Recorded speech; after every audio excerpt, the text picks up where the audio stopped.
Está mal suicidarse, pero si te suicidas para salvar a otros, entonces ¿estará bien o estará mal? Habrá quien diga que está mal y habrá quien diga que está bien. En Fantastic Four vs. X-Men, el hecho de que Reed Richards supiera de antemano el efecto de los rayos cósmicos y no le avisara a sus amigos y aún así se los llevara en pos de la ciencia y valiéndole madre las consecuencias. El caso del señor B, el Master Batman, él no mata y le cuestionan e incluso lo culpan porque al no haber ya asesinado al Joker es culpable indirecto de miles de muertes. La venganza de Beatriz Kido, las razones de Bill y la analogía que hace Bill de Superman, obviamente estoy hablando de la película de Quentin Tarantino, Kill Bill 1 y 2, la venganza de Sweeney Todd, válida o no válida, el valor primario de Peter Parker, un gran poder conlleva una gran responsabilidad, el dilema moral de Jackie Estacado y las contradicciones eclesiásticas bien perturbadoras para muchos en Spawn y toda esa madre de Angelus, los piratas que se justifican con el derecho a la cultura, los ladrones que le quitan al más rico para darle al más pobre, y como no encuentran a alguien más pobre o necesitado que ellos, pues se quedan todo. Los matacetas, la guerra de Calderón contra el narco. Como podemos ver, casos en los que se involucra el fin y los medios hay muchos, y todos ellos son susceptibles de ser estudiados con la ética de ser razonados y valorados. Hagan el ejercicio y verán cómo se percatan de esos problemas tan inmensos a los que se enfrenta la ética. Otro problema es el de la obligación moral.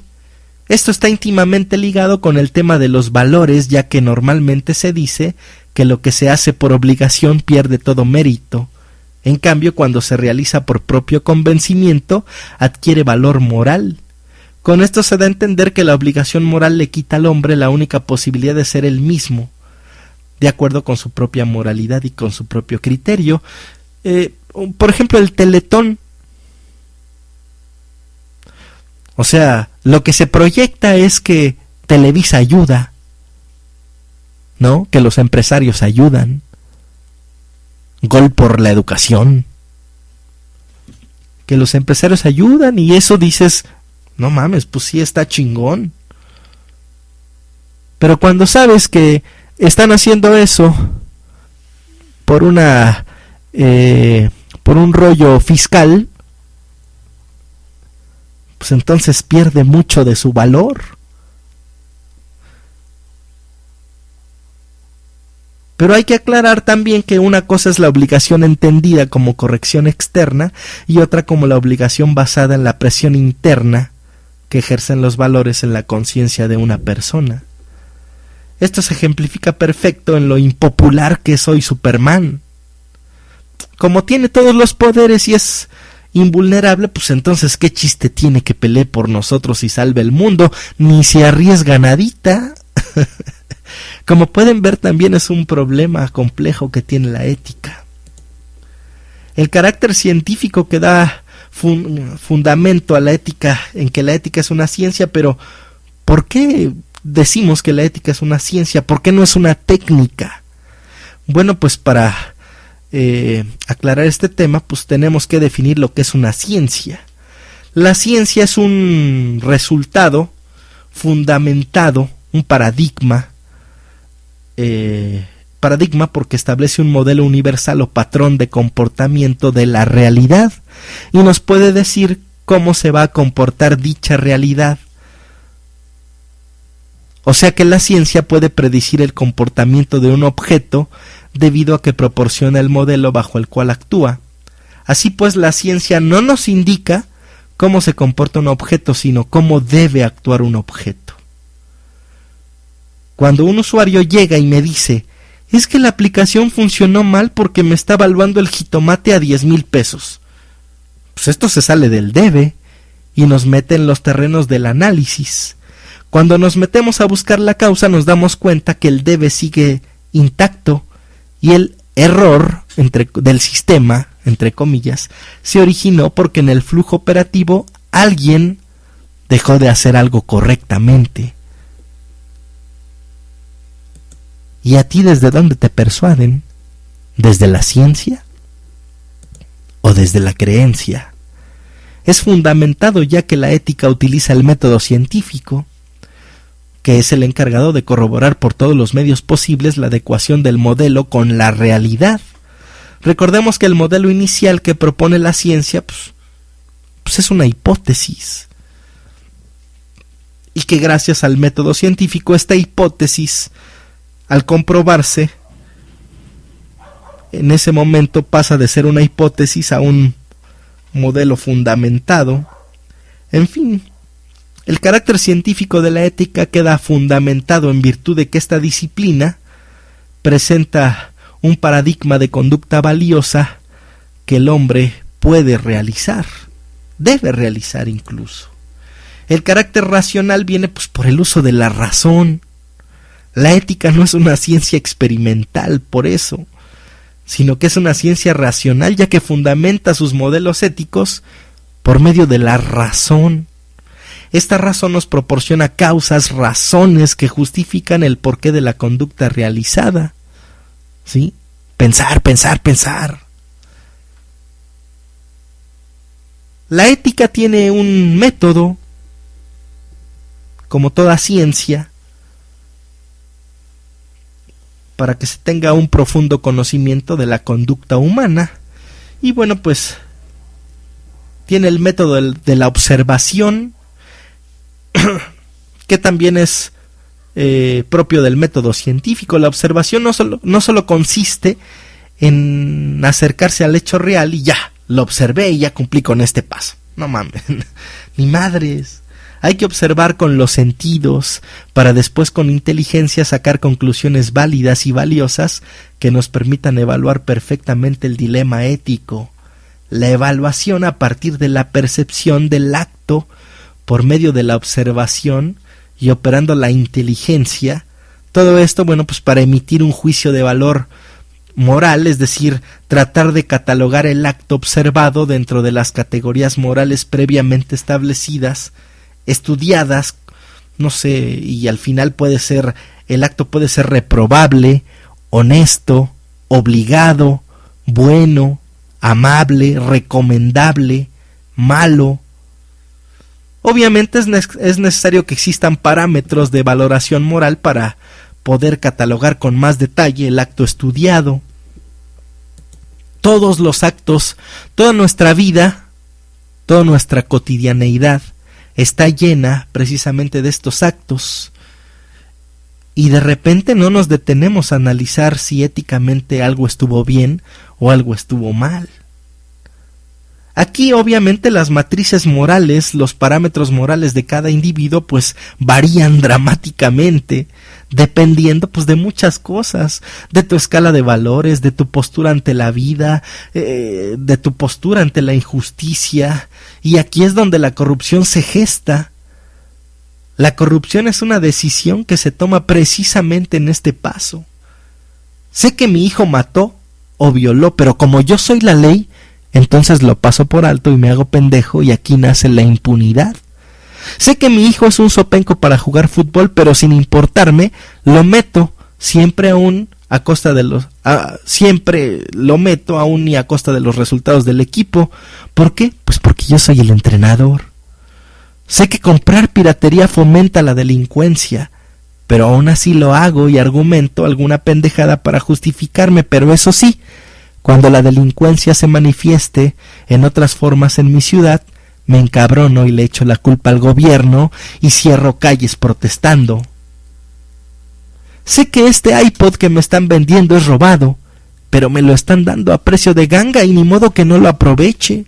Está bien caro. Entonces justifico que compré yo ese pinche iPod robado. Sé que ese iPod que le están vendiendo a alguien más es robado, y entonces por envidia de que no me lo ofrecieron a mí, emito un juicio ético deshonesto. No es que esté mal que él lo haya comprado, aunque así lo manifieste, sino que lo que está mal Es que no me lo ofrecieron a mí. Congruencia, chingao. La percepción axiológica. En este aspecto se trata de descubrir en forma personal los valores que todavía no se ha sido capaz de descubrir o percibir en el acto que se hizo o que se está estudiando. Una vez hecho esto, podemos darle un valor al acto estudiado de acuerdo a unos parámetros. La conceptualización y conocimiento holístico en ética. Existen dos conceptos que aclaran el modo de cómo son captadas en las mentes los temas propios de la ética. Los conceptos son dos vocablos alemanes, Verstand y Vernunft. Verstand significa intelecto. Se trata de la inteligencia, o sea, la conceptualización, análisis, razonamiento y percepción con toda claridad de un significado. El concepto claramente percibido es una ventaja en el terreno científico, pero cuando se trata de captar la realidad en toda su riqueza, sus aspectos y dimensiones, es una desventaja ya que está demasiado delimitado o definido con precisión.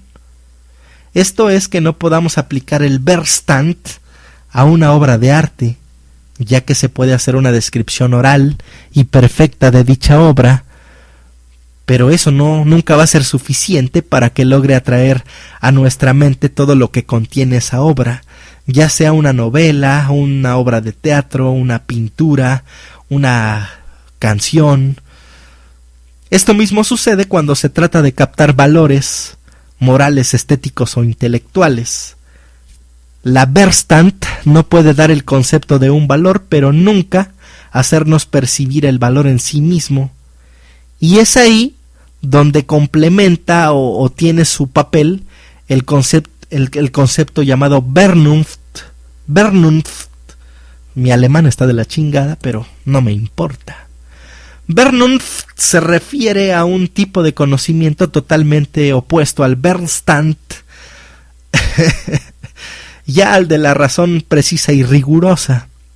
Vernunft es un modo de captar la realidad sin necesidad de conceptos.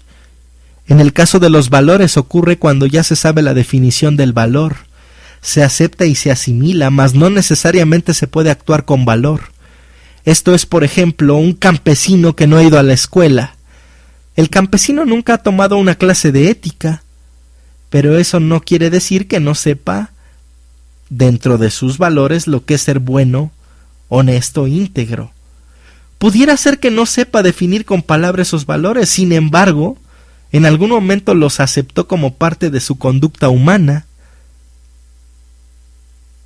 En psicología, este tipo de conocimiento Vernunft también se le ha conocido o se le ha llamado conocimiento holístico.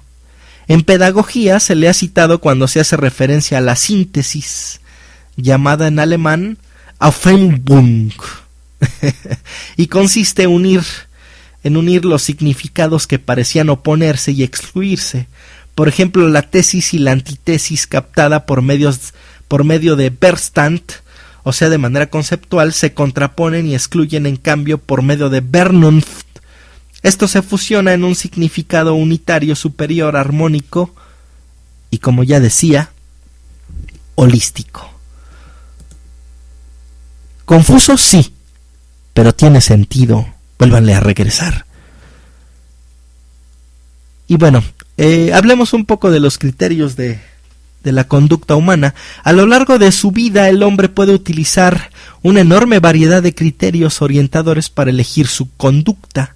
Aunque muchos de ellos no tengan que ver con la ética y la moral, pueden distinguirse varios niveles o tipos de criterio. El nivel 1 es el placer y los instintos. Muchos aseguran y justifican sus pendejadas y sus malas decisiones e incluso sus delitos sexuales amparándose en la necesidad sexual del cuerpo. Es que tenía hambre, por eso lo maté y me lo comí. Las normas inconscientes y el superyo,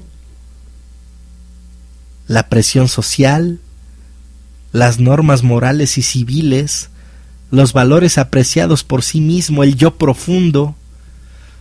El criterio basado en el placer y los instintos. Con este criterio el hombre desde niño, el hombre y la mujer, no me jodan, desde niño busca lo agradable y obviamente evita lo desagradable. Busca el placer y evita el dolor. Este nivel de placer instintivo es el normal entre niños y adultos que no han recibido una educación que les haya mostrado una apertura hacia otros valores. Pero tampoco hay que desechar por completo este criterio cuando se trata de escoger una diversión, un pasatiempo o un tema de conversación, ya que este nivel es un auténtico criterio que sirve como orientación en muchos casos de forma legítima. El problema o el error, por así decirlo, es cuando se va a los extremos. El uso exclusivo de este nivel en cualquier situación de la vida, ¿no? Ninis. La eliminación absoluta de este criterio como si el placer fuera algo malo. El placer es un valor sin duda alguna, ya que pues busca la satisfacción de las necesidades vitales del ser humano, ¿sí? Y si nos metemos más, sí, me voy a quedar muy corto. Podemos hablar del placer de, no sé, de jugar, de videojugar, ¿no? Ese placer está chingón, sí, siempre y cuando yo no me la pase videojugando y por eso me corran de mi trabajo. El placer de las mujeres, sí, está chingón ese placer, siempre y cuando yo no me pase mi vida engañando a todas ellas o contagiándoles algo, no sé, causándole mal a alguien por ese placer que me estoy causando. O sea, mucha gente tacha a los hedonistas como yo, que se adhieren al maldito placer que me va a matar, ¿sí? Pero hasta para sentir placer, pues hay que ser éticos, congruentes. Difícil, sí. El criterio basado en el superyo.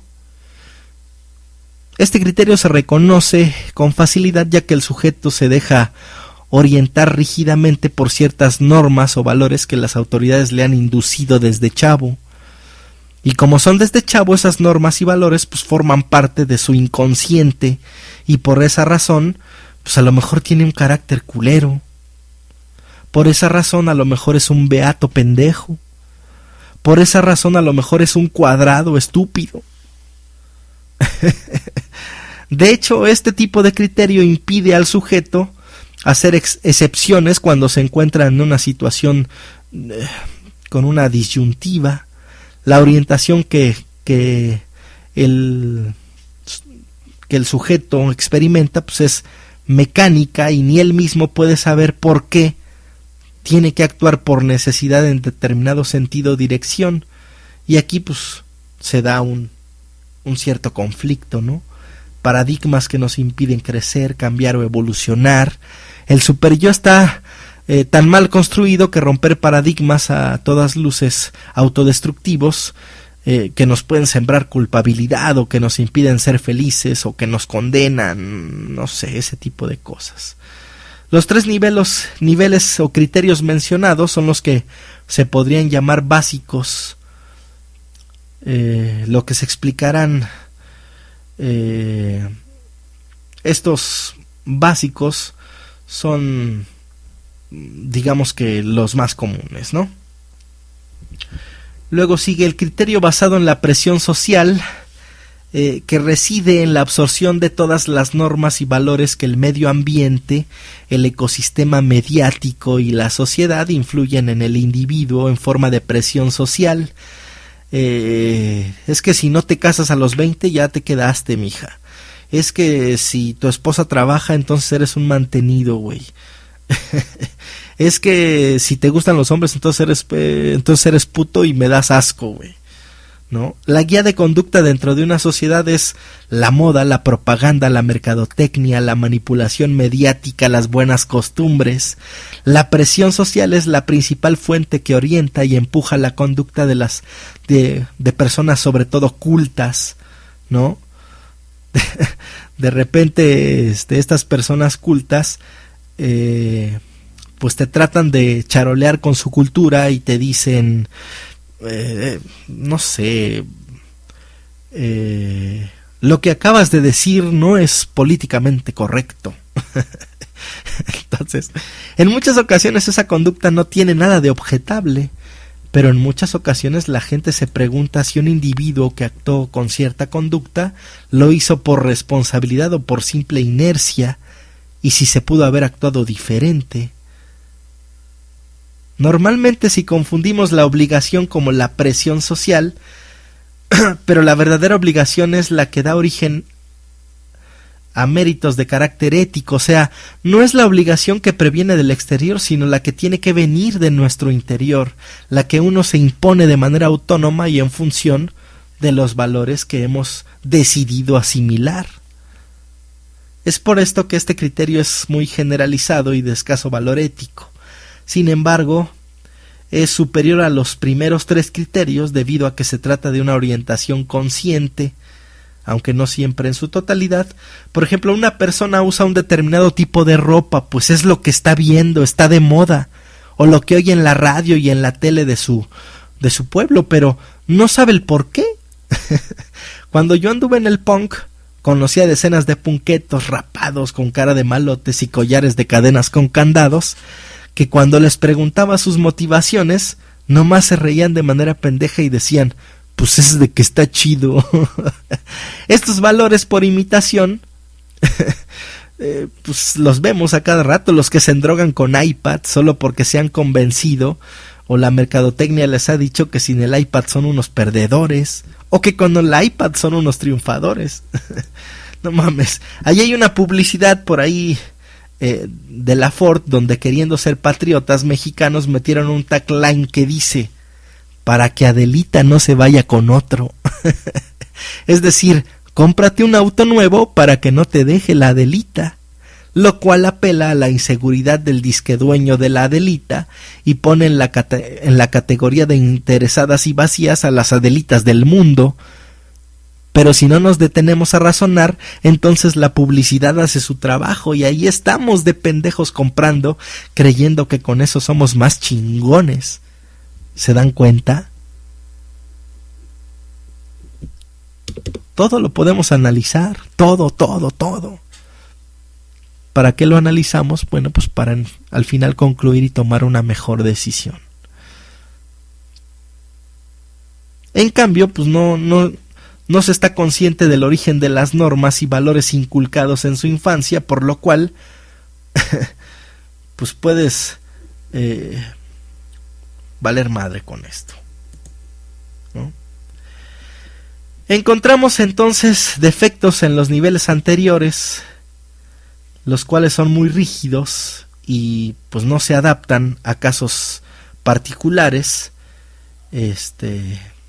Y bueno, vámonos con el criterio legal. Este consiste en orientar y dirigir la conducta por medio de normas y leyes establecidas por terceros en algún código. En cierto aspecto este tipo de criterio resulta ser cómodo, pues uno puede consultar la ley y decide conforme a ella sin mayor pedo. En atención a dicha ley o conjunto de normas, el individuo está dispuesto a contravenir lo que dicen sus instintos, su inconsciencia o el superyo y la presión social.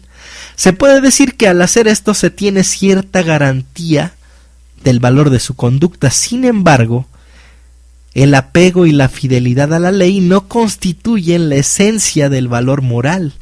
Con esto podemos decir que pueden llegar a existir verdaderas diferencias entre un código civil y un código moral, los cuales podrían quedar en una verdadera contraposición. Por ejemplo, puede existir una ley que permita el aborto, pero sin embargo el individuo en su código moral no le permite o podría regirse por ese criterio. O también una persona condenada a varios años en prisión conforme a las leyes de su país, pero es inocente desde el punto de vista de su propia conciencia moral. Con esto entendemos que existe una enorme variedad de criterios de orden legal que pueden llegar a originar una verdadera confusión en la mentalidad de una persona o de una sociedad. Pero el hecho de que existan códigos escritos ofrece la posibilidad de la amplia difusión de la ley con el mínimo de distorsión. Puede plantearse de manera universal y por lo tanto enseñarse o difundirse de generación en generación. No hay que tampoco apegarnos tanto a este criterio, ya que al apegarnos a este criterio legal, en realidad nos estamos pegando en exceso a la letra y no al propio espíritu de la ley. Y es aquí donde surge el legalismo, que podría ser considerado como la falla principal de esta ley. Puta, googleen lo del legalismo, no sean cabrones, porque si me detengo a hablar de legalismo, pues esta madre no se va a grabar nunca, o no voy a acabar de grabar nunca. Y bueno, el criterio axiológico, este criterio se basa en los valores internamente percibidos y apreciados como tales. Este criterio coincide en lo que se llama actuar por propio convencimiento. Con este criterio una persona puede descubrir algunos valores y los aprecia como tales. En función de esos valores puede juzgar su situación y orientar su conducta, aun cuando tenga que ir en contra de las leyes, de la presión social, de sus costumbres o de sus instintos. Una propiedad notable de este criterio es la capacidad de eliminar aquellos conflictos que puedan surgir en los niveles previos y actuar con serenidad y responsabilidad, pues su conciencia ya no está dividida, sino que elige y actúa conforme a lo que él percibe como valioso. Por este motivo su conducta adquiere ya un carácter de valor, más bien un valor ético. El criterio axiológico es el más adecuado para la ética, ya que los 4 niveles anteriores pueden diferir con respecto a lo que la persona considera valioso desde su interior. Sin embargo, el criterio axiológico tiene algunos defectos. ¿Se dan cuenta la cantidad de pedos que tiene la ética? Por eso cuando decimos a priori o cuando decimos así sin pensar, es de que por ética mis huevos, cabrón. Uno de los defectos del criterio axiológico es la limitación de los valores sustentados. Una persona normalmente descubre los valores que se practican en su familia, en su ambiente, pero nada más. Se tiene que hacer uso del yo profundo para ser capaz de vislumbrar un amplio horizonte de valores diferentes de lo de él, complementarios de los de él, pero también opuestos a los de él. Otro defecto es su individualismo. El criterio axiológico trata de una ética individual y para que pueda ser colectiva se tiene que hacer uso nuevamente del yo profundo. El criterio basado en el yo profundo se caracteriza porque el sujeto se guía en sus decisiones a partir de la percepción axiológica, de la que ya hablamos, que se obtiene durante la captación de su yo profundo. El yo profundo es el núcleo del ser humano, es la persona, el plano del ser, difiere a lo del plano del tener, que son las cualidades de la personalidad entre las cuales se encuentra el estatus, los conocimientos, el inconsciente, el grado de inteligencia, la belleza. El yo profundo es lo que verdaderamente distingue a cada individuo, ya que no reside en lo que se cree ser y valer. La importancia del yo profundo destaca por varias razones. Cada una de las personas enfoca su yo profundo con los otros niveles de criterio. El horizonte axiológico repertorio de valores se amplía, por lo tanto, el individuo puede actuar en función de otros valores más profundos, más elevados y comunitarios. La captación del yo profundo crea un mayor sentido de responsabilidad al tener una conciencia más clara de su yo como sujeto y autor de su conducta. También esta captación permite el descubrimiento de los valores propiamente humanos, comunitarios y con una validez universal, como el no matarás. Con el uso del yo profundo, el valor moral de una persona puede quedar incrementado. Desde el punto de vista práctico es importante tomar la actitud adecuada para poder captar al yo profundo y con ello al conjunto de valores que que están por ahí implicados, ¿no? Y bueno, pues hay que destacar que debe existir una relación entre los 6 criterios de conducta en la evolución de cada individuo, ya que no es extraño que un bebé se instale en el criterio de los instintos y un niño de 7 años elija conforme al criterio del superyo, o que un adolescente se oriente principalmente por el criterio de la presión social, y solo en función de cierta educación es posible saltar a los 3 niveles superiores, que son la ley, el valor y el yo profundo, de lo que ya hablamos. Esto no quiere decir que un adulto tenga que seguir un criterio determinado. Lo aconsejable es que dejen las decisiones importantes a los niveles superiores y las mayorías de sus orientaciones cotidianas, bueno, pues pueden hacerlas con los niveles inferiores. Y es por esto que no debemos quedarnos fijos en un solo nivel. Es recomendable usar la reflexión para revisar los hechos personales pasados y los criterios utilizados, porque sí, de repente decimos, vamos a reflexionar en los actos, y empezamos a reflexionar en los actos de los demás. Este es ético, este no, este sí, por esto. Y aunque los juicios de valor ético que hagamos sean correctos o sean válidos, ¿sí?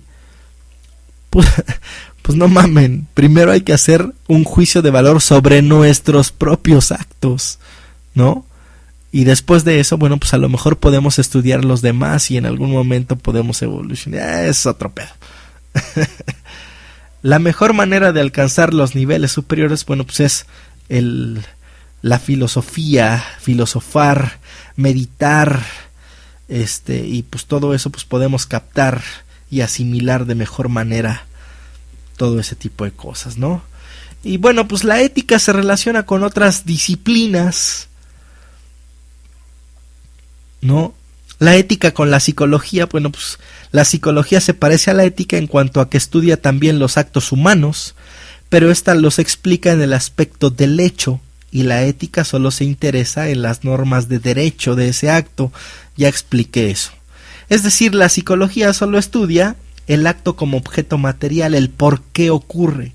La ética, en cambio, estudia la validez del acto, ¿no? Y dicta normas de cómo deben de ser estos actos. Las relaciones entre la ética y la sociología. La sociología surgió por ahí del siglo XIX gracias a las aportaciones de, entre otros, de Carlos Marx. Y estudia, bueno, pues el comportamiento del hombre en forma global. Es una ciencia de hechos, mientras que la ética es una ciencia de derechos. Relaciones entre la ética y el derecho. Bueno, pues el derecho es un conjunto de normas que rigen la conducta humana, y en esto pues se parece a la ética. Sin embargo, difieren entre las normas propias de cada una. Las normas de la ética son autónomas. Cada individuo debe tomar sus normas propias, y las del derecho son heteronómanas. Las normas provienen de una autoridad, de un código civil diferente al individuo. Las normas de la ética rigen aspectos internos y las del derecho aspectos externos. Las normas de la ética son unilaterales. El cumplir una norma no implica el surgimiento de un derecho o una obligación por parte de otras personas, y las del derecho son bilaterales. Una obligación implica un derecho y viceversa. Las normas de la ética son incoercibles, aun y cuando tienen un carácter obligatorio. Generalmente no conllevan un castigo explícito en el caso de no cumplirlas, y las del derecho son coercibles. La autoridad que ha establecido ciertas normas civiles tiene la facultad de exigir el cumplimiento de ellas, y para llevar a cabo dicha tarea, pues tiene que imponer vigilancia, fiscalización, sanciones, ¿no? Relaciones entre la ética y la economía. Bueno, pues la economía es la ciencia que se trata de la producción, distribución y consumo de los bienes materiales de un lugar. Sus temas son pues el trabajo, la mercancía, el dinero, la ganancia, la utilización de ese trabajo, la productividad del comercio. Y la ética relacionada con esta ciencia en el aspecto de la vida del ser humano, su subsistencia, sus problemas su lucha diaria por el alimento, la vivienda, la ropa. Todo esto está afectado por la explotación del asalariado, la injusticia en el pago de sueldos, la falta de higiene en las fábricas, la falta de esmero en el trabajo del obrero o la responsabilidad de los empleados. También como la economía presenta un modelo ideal que hay que cumplir como si fuera un proyecto que consolidar, como la ley de la oferta y la demanda. Aquí entra también la ética, ya que en más de una ocasión el modelo económico es el relato de una serie de abusos, como suele ser en la ley que citamos anteriormente. Los dos modelos, el económico y el ético, tienen que ir entrelazados para así evitar la explotación del trabajador, la marginación del asalariado, la usura en los intereses cobrados por los bancos, cobrados a los países tercermundistas. No mames, nos quejamos de repente de que los países nos cobran mucho y somos tercermundistas, pobrecitos, pero sin embargo dentro de este mundo tercermundista, la mayoría de las empresas amigas del trabajador pobre son las que más intereses le cobran. Hablemos de FAMSA, hablemos de Electra, hablemos de todas esas tiendas de abonos chiquitos que la verdad en nada ayudan y sobre todo explotan a la banda, ¿no? La ética tiene que hacer mucho en el campo de la economía. Como sabemos, la ausencia total de la ética en los planes y modelos económicos que rigen al mundo, que rigen a México, los tecnócratas que hacen cada vez más y más pobres sin querer sacrificar un ápice de sus ganancias, lo cual ha desencadenado diversas protestas a nivel mundial.